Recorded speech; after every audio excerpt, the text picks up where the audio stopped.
भारतीय जनता पक्षाच्या वतीनं रामचंद्रनगर परिसरातील जनतेसाठी नागरी सुविधा शिबिराचं आयोजन करण्यात आले। सलग 3 दिवस चालणाऱ्या या शिबिराचा शुभारंभ आमदार संजय केळकर, आमदार निरंजन डावखरे आणि भाजपचे ठाणे अध्यक्ष संजय वाघोले यांच्या उपस्थितीत करण्यात आला।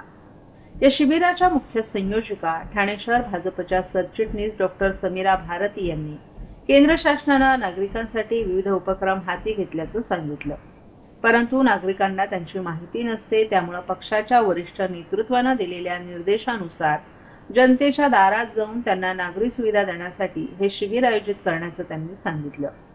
या शिबिरात नवीन मतदार नोंदणी, मतदार कार्डात पत्ता बदल, नवीन आधार कार्ड किंवा त्यात काही बदल असतील ते, पोस्ट खात्याच्या अवघ्या 549 रुपयांचा 10 लाख रुपयांचा अपघात विमा, ज्येष्ठ नागरिक ओळखपत्र आणि अधिवास दाखला, डोमिसाइल सर्टिफिकेट नागरिकांना करून घेता येणार आहे।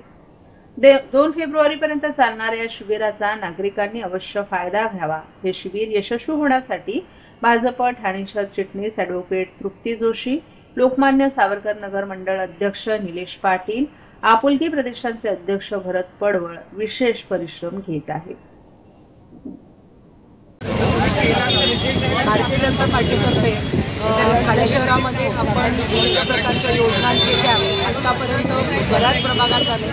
त्याच पद्धतीचा कॅम्प आज आपण, मला असं वाटतं की लोकांना ह्या ज्या छोट्या छोट्या गोष्टी आहेत, आधार कार्ड, पॅन कार्ड, त्याचप्रमाणे नवीन मतदार नोंदणी असेल आणि आधार कार्डमध्ये छोटे छोटे अपडेट असतील, या गोष्टी करण्यासाठी त्यांना जास्त दगदग होऊ नये आणि त्यांच्या दाराशी आपण त्यांना हा कॅम्प किंवा आपण म्हणूया या योजना ऑन व्हील अशा पद्धतीचा उपक्रम भारतीय जनता पार्टीचा कायमच हा मानस राहिलेला आहे की अंत्योदयापर्यंत शेवटच्या घटकातल्या माणसांपर्यंत पोहोचायचा हा आमच्या पक्षाचा कायम मानस राहिला आहे। त्यामुळे त्यांच्या समस्या काय आहेत मला वाटतं त्याच्यावरती फोकस करणं जास्त गरजेचं आहे की त्यांच्या छोट्या छोट्या गोष्टी असतात, छोट्या छोट्या गरजा असतात, परंतु त्याच्यासाठी त्यांना खूप भटकंती करायला लागते किंवा फिरायला लागतं। तर ते सगळं अंडर वन रूप आपण त्यांना मिळवून देण्याचा प्रयत्न केला। मग त्याच्यात पोस्टाची एक अपघात विमाची अत्यंत उत्कृष्ट अशी पॉलिसी आहे। प्रत्येकाला आवाहन करेल की प्रत्येकाने ती घ्यावी, कारण की 699 रुपयामध्ये 10 लाखाचा त्यांना अपघात विमा मिळतोय।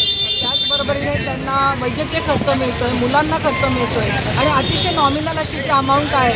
तर आपण खर्च 600 रुपये कुठलेही आपण जातात तर वर्षभरासाठी आपण नक्कीच काढू शकतो।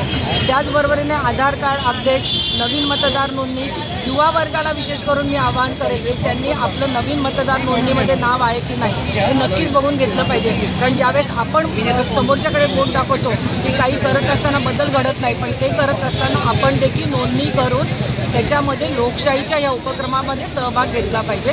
या पद्धतीने आम्ही विविध उपक्रम इकडे राबवतो।